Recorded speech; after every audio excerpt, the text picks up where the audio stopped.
আপনারা তাকে বলেন না কোরআন শরীফ ছুঁয়ে একটু বলুক যে মিথিলার সাথে তার কিছু হয়নি। মামলা করার পরেও চেয়েছি যে রিয়া মনির আর আমার সম্পর্কটা তো আপনারা জানেন ভালো, ঠিক আছে একটা সমাধানে আমরা যাই। আমরা দুইজনই ডিসিশন নিয়েছি, আমি রিয়া মনি, যে ঠিক আছে আমরা একটা সুষ্ঠু সমাধানে যাই।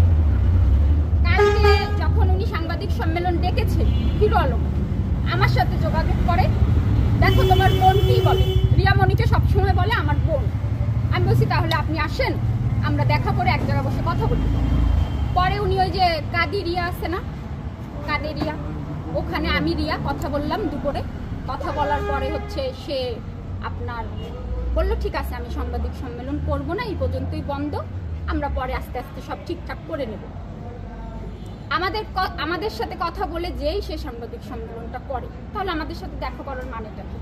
তারপরে একটু ওদের দুজনের ভিতরে একটু ঝগড়া হয়। পরে সে আমাকে বলে, রাত ধরে আমাকে ফোনে বলে তুমি বোঝাও কি ডিসিশন চাচ্ছে।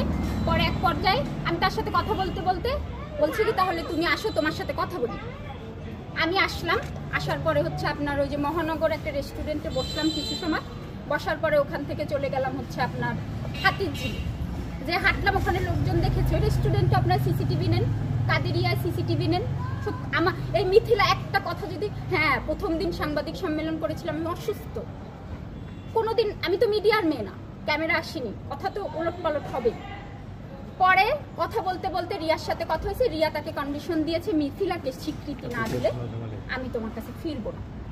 আর আমি ওদেরকে বলছি তোমরা আগে, আমি দেখি তোমাদের ঝগড়া 6 মাস যদি না থাকে তখন আমি চিন্তা করবো, আমি তো আসছি, আমি তো চলে যাইনি। সবাই তো জানে আলমের প্রতি আমার ভালোবাসাটা, তুমি রিয়াই ভুলে, রিয়ার মন গলে গেছে আমার ভালোবাসা দেখে। তাহলে তোমরা দুইজন থাক, তোমরা আগে দেখাও যে তোমাদের মাঝে কোনো ঝগড়া নেই, কাউরে নিয়ে কোনো ইতিকে নিয়ে বা ম্যাক্সরে নিয়ে কোনো গ্যাঞ্জাম নেই। আমি এখন আসবো, তোমরা 2 দিন পর ঝগড়া করবে, আমি তোমাকে ছাড়া আলমের জীবনে ফিরতে পারবো না। এই কথা আমি রিয়াকে বলছি। আলম সাহেব যে কিছু হলে কোরআন শরীফ ছোঁয়ার কথা বলে,